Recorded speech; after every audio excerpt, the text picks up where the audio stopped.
absolute Martian Manhunter, issue 4. DENIZ camp writing with Javier Rodriguez on the art. Yeah, I don't know why I'm surprised anymore, but like this is the 4th issue. I sat down to read it, and I'm like, okay, obviously this has been phenomenal every time, but for some reason I'm still not convinced it's going to be phenomenal. And then, you know, within a couple of pages, I'm like, oh, these ideas are so good, and the way the art's representing them is so good.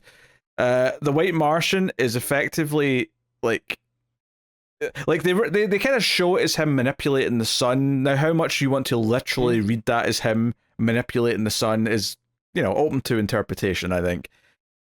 But they bring up metaphor a lot. Like, that's a word that keeps getting used throughout the issue. So I definitely think that we're not meant to be reading this literally, but that through the machinations of the White Martian, that he's controlling the sunlight and the heat and making everybody miserable. Yeah, or at the very least, he's infested the heat of the sunlight with his own stuff. I mean, I think Jean calls it something when he investigates the first crime scene quite early on. But yeah, I mean, we set that up in the first page. We set up the relationship drama with John, the detective, and I loved kind of like the look of her face with all the words on her face and the different colors. You know, all those like telekinesis colors that we've been seeing there to represent the thoughts. But one of the things that this book does throughout, and it sets it up on the first page. And then we see it again on the wife on the second page. But then once we see more and more people around in the background, is that because of this sun, which is causing anger, and the crime scene they're investigating is that a spilled cup of coffee led to like multiple people dying, multiple people injured, and it's basically anger. And we see like there's like fuming smoke coming out of everyone's ears because they're all basically on edge, ready to blow up at anyone who pisses them off.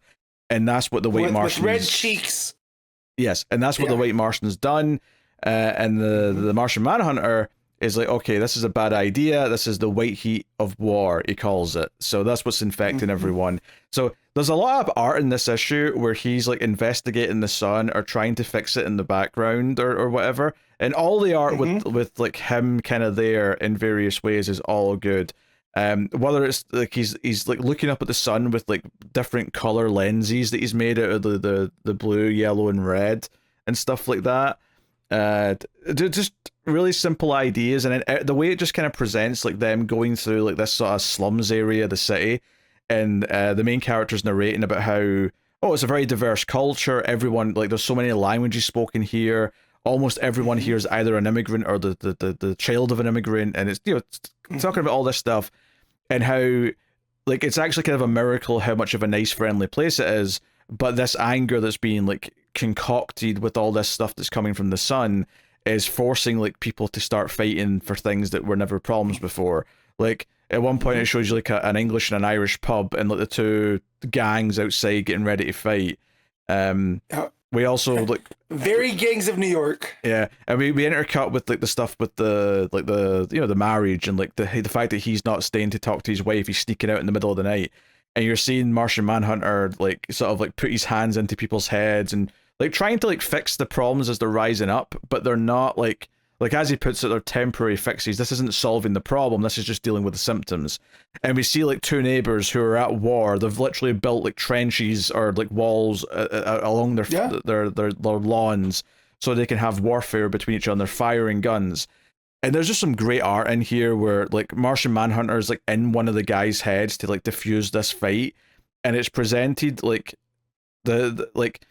it's like a beam of light coming from like the Martian's inside this guy's head, and it's presented with blue art on black as his hands are coming around the guy's head, but the beam of red light from like the Martian eyeball is lighting up like a scene in the guy's head, and the narration explains that this is him showing his neighbor how this is showing this guy how his neighbor helped care for his kids whilst he was at his like mother's deathbed or his wife's deathbed in hospital.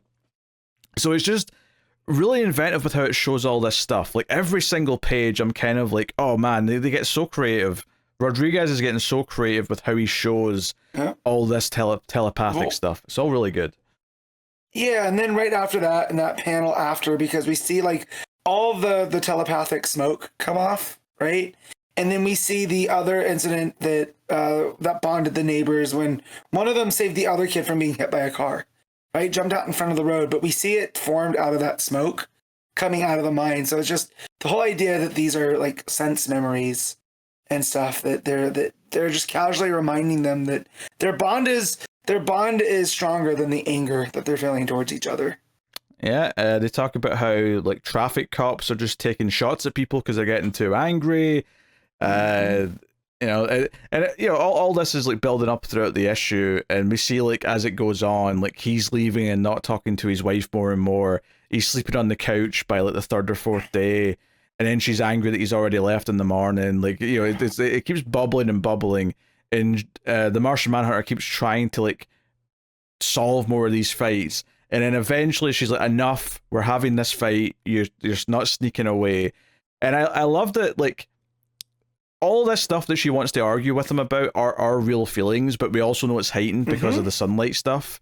So she's got the smoke coming from her ears, and her smoke intermingles with his, and we get this kind of like interesting visual. And it's actually while they're having this fight, this very real fight, where she says, I think you should stay somewhere else, where Martian Manhunter is fixing this white sun problem, where he's actually fixed it by the end.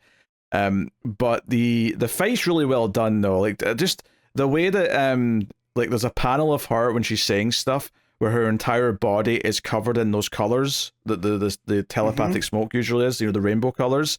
And it's like, okay, it's just this idea that she's like feeling everything right now, and she's like doubting stuff. And that's where she says she's starting to like, he's never been really good at expressing himself, but this is the first time where she's not been able to just look into his eyes and understand how he feels. So she's actually doubting how he feels about the marriage and his son.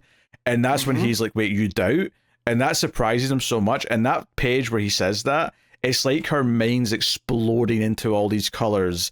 And it's like he's been hit with a nuclear blast of like, oh, I didn't realize it was this serious, that she's actually thinking I might not love her or care about her or care about the son anymore. And he actually just gets down on his knees and like hugs her and says, of course I love you. You know, it's a really well done dramatic scene that they've been building to for like 4 issues now, because the marriage problems have been there every single issue. So like her posture when she's covered with all the colors is very like insecure, and she's looking down, and she's making herself like that. And then when she like explodes and it's like the universe, it's almost like, because he has the Martian vision at that point, right? Because Martian Manhunter's in his eye now. And it's almost like he's seeing her as like, well, no, why do you doubt? You're my absolute universe. He does all this because of her and the kid. Yeah, because it's just not, she's not picking up on it. You know, it's just the chaos that is all those colors. And then now she's no longer in that vulnerable pose, right?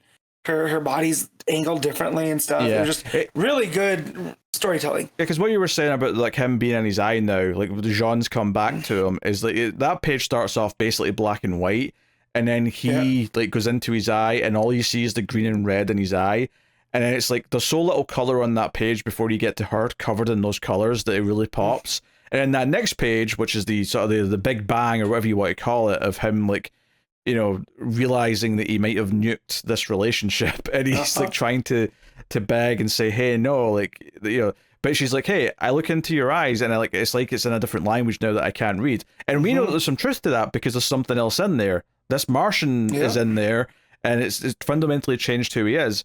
So Jean's still fixing the sun during all this, and we see 3 different people, each one bathed in a different color, all preparing explosives.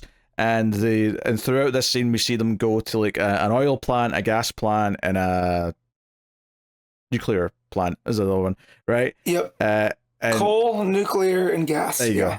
And they basically like they take out all of them, and this whole like anger and just sun rage has all been building to this, because the White Martian's actual goal was not to keep things going like this. This had an end game. The end game here was to take out everything power so that there'd be no light, so they're actually plummeted into the opposite at the end, which is complete darkness. And in the meantime, there's more of the marriage fight. And you know, she gets mad because he's still kind of like, you know, telling lies, saying that he had no choice, but then, you know, says that like, you know, he's doing this for you and you wouldn't understand. But it's like, and then she's like, yeah, but you just said you had no choice in the matter. Like you said, you didn't know, and now you're saying it's because I wouldn't understand. So, and there's this awesome panel as they're having this fight where you see Jean, like it's like he's making the sunrise like, with his hands. He's picking up the sun over the horizon, and I'm like, just the art is so just inventive in this. Yeah. Well, and then after they have the fight, as she's exploding at him, it's where the bombs are going off too. Yes. Right? And it almost looks like he's caught up in the explosions and it's completely overtaken him. And then that's where the power goes out. Yeah. I mean, so again, just some really, really, really cool visual storytelling. Yeah, obviously it's intermingling the two things together, but it's also just showing just how much of, like, to him, this is his life exploding. This is like, he's been caught in the shockwave of this blast that he wasn't expecting. So yeah, it ends in this kind of downer moment, but then the power goes out and they're in darkness. And the Martian Manhunters, like, thought bubbles say, oh, misunderstood, this was a mistake, the light was a distraction, darkness was the true intent. And yeah, so yes, everything's in plummeted into darkness now, and that's the cliffhanger. So now, I mean, this was just excellent. Again, I think the drama between, like, John and his wife, because there's truth to what she's saying and you can get why she's frustrated, but you also get why he can't just let her in on what's happening to him, because how could she believe him even if he could somehow prove it. But once again, I feel it would be worse if he's like, there's a Martian thought form that is living within my brain, and we're trying to solve the mystery of this evil thought form that's manipulating everybody. I feel like she'd get way more mad at that than him saying I've been busy at work. Now, I guess you could just say, think of a number, and then he'll tell her the number. Yeah. It'll maybe prove that there's some telepathy going on, but just really exciting stuff here. Like, even when, like, Jean's, like, doing stuff in some of the panels to, like, fix the sun, it's like he's stretching out the white sun to reveal the base RGB colors, and then he kind of, like, reforms them to fix it. I don't know, it's like he's, like, breaking it down so he can put it back together again. Just really good stuff. It feels like, I don't know if I've read a book that looks so quirky in its choices, but everything has so much weight in its meaning to what it's doing, that it just really lands. Yeah, the quirkiness isn't a gimmick. Quirkiness only adds to the story. Also, there's a nice little moment here where Jean is in the roof after he's fixed the sun, and he's looking up at the sky, and it's before the power goes out, so it's nighttime, but there's still lights on, and he's looking up at the moon, and there's a little star, or, well, a little glimmer like a star, and it says Mars. So it does at least suggest that Mars does mean something to him. Even if the white Martian's technically from much further away, maybe Jean does originate on Mars. So it's an interesting little... Because up until now, he's not really said anything about Mars specifically. No. The Martian's just the thing that Jones calls him. Yeah. And then the very final panel, you have the moon with that star again, but now the moon's all distorted, right? And it says darkness was what the white Martian's true intent. So, yeah. So again, is that shiny? Is the thing of Mars, is that just another distraction? Right? Like, what's going on? They got to be on the A game. Yeah. Yeah. I mean, I think the Mars thing's irrelevant to the story right now. I think it's just a little moment in between things where we see that he cares about Mars. I mean, the moon looking all wavy, though, like, that could be like, oh, is the white Martian, like, manipulating the moon now so there's less moonlight so that there's true darkness? Or, like, I mean, I could definitely see there's been a lot of, like, big violent crimes in the past few issues, or fires being started and things like that. This one having people murder each other.